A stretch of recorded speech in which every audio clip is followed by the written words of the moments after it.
He's unpredictable. He's relentless. He's fearless. He's smart. He's a jerk. Oh man, what a jerk. How would you describe Kirk Minihane? Combustible, unpredictable, venomous, testy, obnoxious, selfish, polarizing. Pompous. Enough about me. Let's get to the show. It's Kirk Minihane's Enough About Me.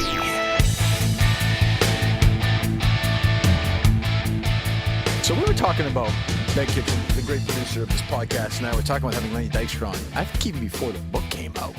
He's just a guy who is always interested, both of us. We want to have people on who are interesting, ultimately, who we find fascinating, interesting, can have a conversation with, or somebody that we can ask questions to that we can't ask your basic guests. So far, I think we've done a pretty good job with that. Not all the guests have been great, but I think more often than not. So when Lenny had the book out, and there was a lot of heat behind the book, we said, perfect. We booked him as a guest. House of Nails is the book title. It's doing great. As we tape this podcast, this intro, which is the day before, you guys will hear it tomorrow. So Wednesday here, Thursday for you guys. It was number one on Amazon for sports. It's done great. My issue from the start was I didn't believe a single thing Lenny Dykstra said about anything. I just didn't believe the guy. We know his reputation. It's long. It's notorious. I heard him on Stern. He sounded insane, I was more excited to have him on after hearing that. And so we got an email, I guess, a night or two before the podcast from somebody at HarperCollins, which is the book's publisher, with some questions they wanted us to ask Lenny, which was like, why did you decide to write this book now? Over your all-star career in baseball, what are some of your most memorable moments? Was writing the book cathartic? Do you have any regrets? I mean, I'm just not going to do that stuff. I mean, you guys know me well enough. If you listen to the show or this podcast, I'm not going to sit there and ask questions like that. I wanted to get into the dirty stuff with Lenny Dykstra, who has a reputation of being a guy who's a straight shooter, will tell you anything. Well, we got into it pretty early on in this podcast. It's not going to last long. I'm just going to tell you right now, if you're going for a run, you might want to listen to it. If you're just driving around your car or you're at work or whatever, knock yourself out. You're going to really enjoy it. It is insane. When you start the podcast talking about fucking 70 and 80-year-old women and end it by telling each other to fuck off at the top of your lungs, it's a pretty good bang for your buck, I'm going to say. It's not an hour long, so bear with me. The other ones will be just, we're going to have plenty of long ones and plenty of good ones. This one with Lenny Dykstra will be like no other podcast you've ever heard in your life. I've never heard one. I've never done one and never will again. So I'll present to you right now a non-ESPN sit-down with Lenny Dykstra. So I listened to you last week, or a couple of days ago on the Howard Stern show. It was the fucking wildest interview I think I've ever heard in Stern. I'm the biggest Stern fan ever. It was maybe the wildest interview in Stern history. Do you stand by everything you said in that interview? Yeah, that's kind of frightening, isn't it? I mean, so are you really? There are 70 and 80-year-old women. This is a fact. You're telling me this is factual. Who are paying you to have sex with them? Well, I mean, some of them are, they're a little brittle, I mean, I don't. But Lenny, how does that work? How do you meet these women? How does the discussion of payment happen? Where do you have sex with them? Explain this whole thing to me. It's more about just helping people. What do you mean? Beverly Hills, bro. I mean, it's a lot of ammunition out there. That's where I live, and people. Yeah, but how do you meet these women? Like a 75-year-old woman. How do you meet them? I don't understand it. Oh, it's the word's out, bro. The word's out about the quality of the treatment. The quality I'm of just a nice guy. What do you mean the quality? The quality of the treatment sexually? No, not so much that. Like I said, you're kind of dealing with a fossil factory. So it's more about just selling dreams. Because they don't have any left. Are you right now in your life? Are you a happy person or no? Yeah, man. What do you mean? I was in a cage for 3 years. Well, I know, but I'm just saying. It seems like even though I heard you on Howard a little bit in these profiles, you still seem a little. I don't know. A little sad's not the word, but you still seem a little down. That's not right? No, I've never been down. Actually, it's the opposite. Even when I was in the cooler, man. I don't live there. I don't live in that space. I just kind of checked out for a while, and now I'm back out. Finished 3 years of probation, And so I now can get my passport back, which I got to remind the government they owe me a passport. And no, my star's on the rise, bro. How are you making a living right now? I mean, other than the book, which we're going to promote. You have the book coming out, Nails, which is we're gonna make sure to promote for you. But how else are you making a living? Got to be promoted. Well, absolutely, we're promoting that for you, no problem. When, you have a guy in there named Stephen King who says, I don't know, something about let's see. Well, Stephen, straight, upsetting, and strangely beautiful. One of the best sports autobiographies I've ever read. Stephen King. Wait, on Stern. Tall statement right there. Oh, Stephen King is. We're going to have him on this podcast later this summer. But yeah, you're looking forward to it. But you said on Stern that you actually went to Stephen King's house. Is that a true story? Yeah, that's how I roll, bro. Well, how'd you do it? So what happened? Where'd you go? Where does he live? This is a place in Florida, man. Okay. He's down in Florida and south side of Sarasota,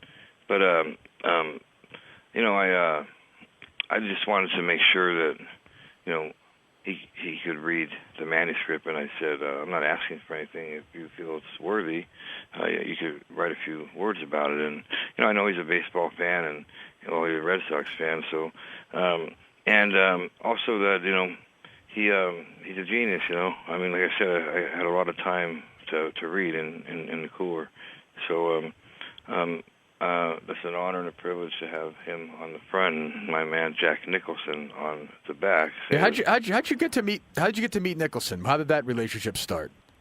I mean, I had a big Rolodex, bro. I'm a whale hunter. But I'm saying, how'd you meet him? I understand he's in your Rolodex, but no, I'm a whale hunter. I only deal with whales. See? Okay.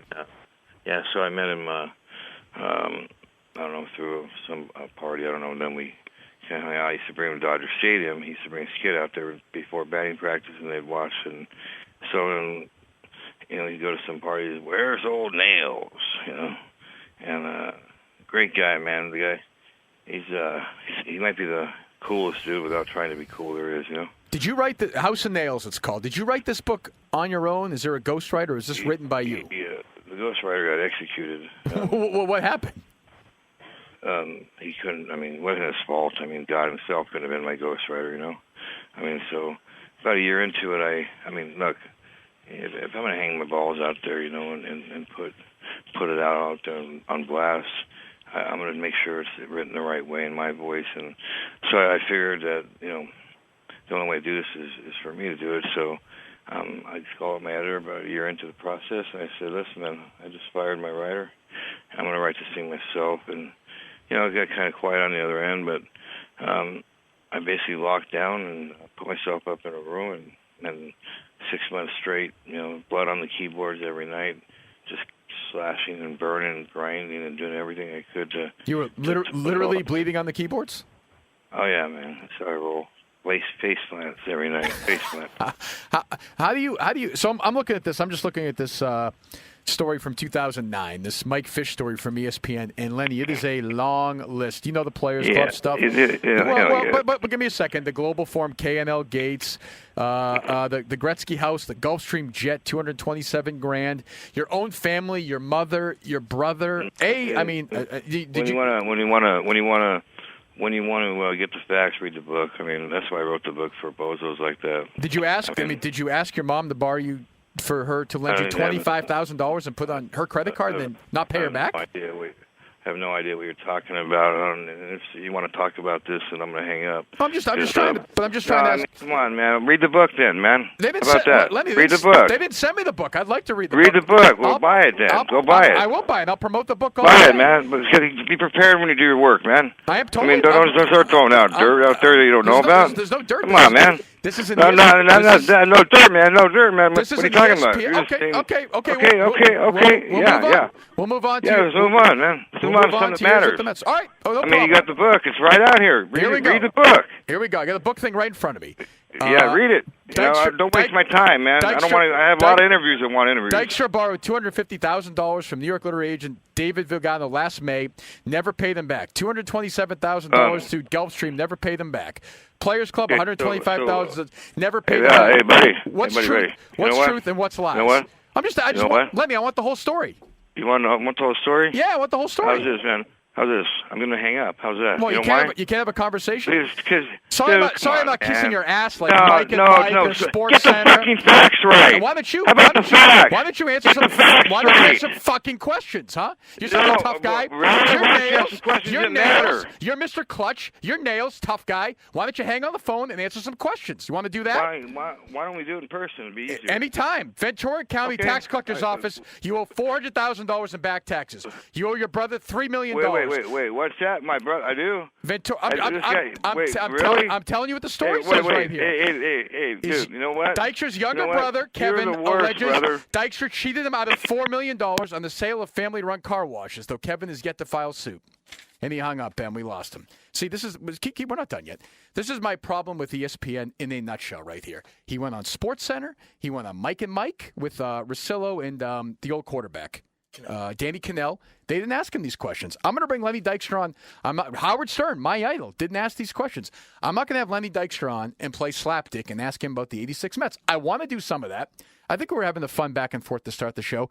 But I'll just read you. This is the Mike Fish story from 2009. This is what Lenny Dykstra doesn't want you to know. There's a myth being perpetrated right there now about Lenny Dykstra. He's this wacky, funny, fun-loving guy who he sleeps with older women and all bullshit. All these stories are bullshit. Does anybody think he's bleeding on the keyboard or he's sleeping with 75-year-old women? Of course not. It's all bullshit. Let's just go through a couple of these things, okay?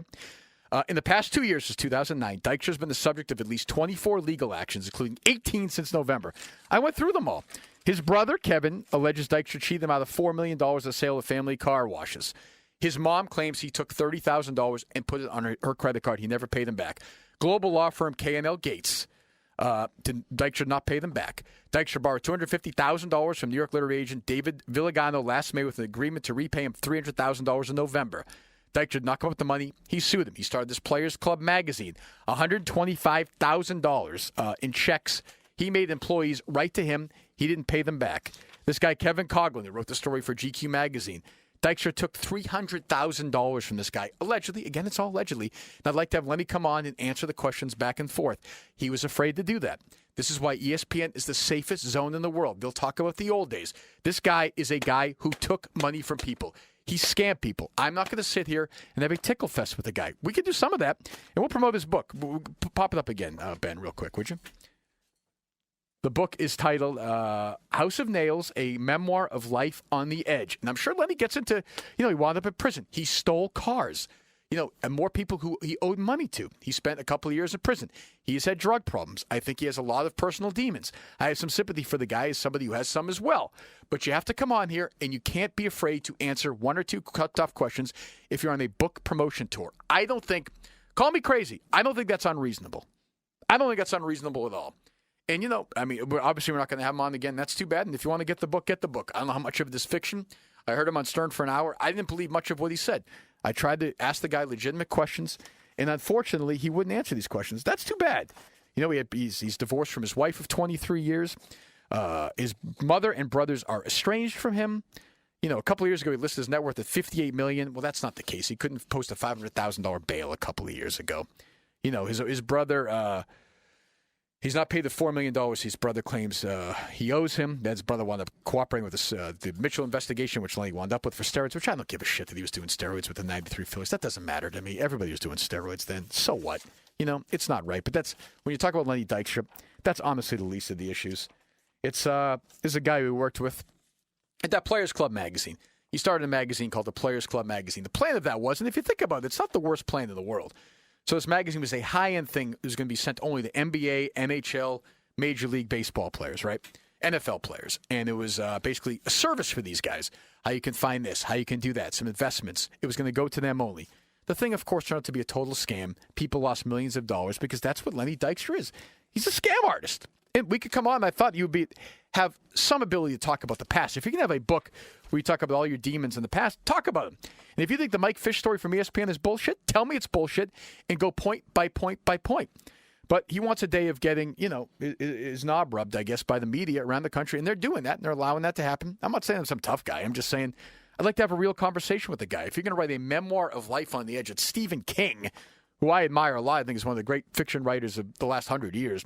Is going to tell me is a tough, straight up, upsetting, and strangely beautiful memoir. One of the best sports biographies I've ever read. It comes right from the heart.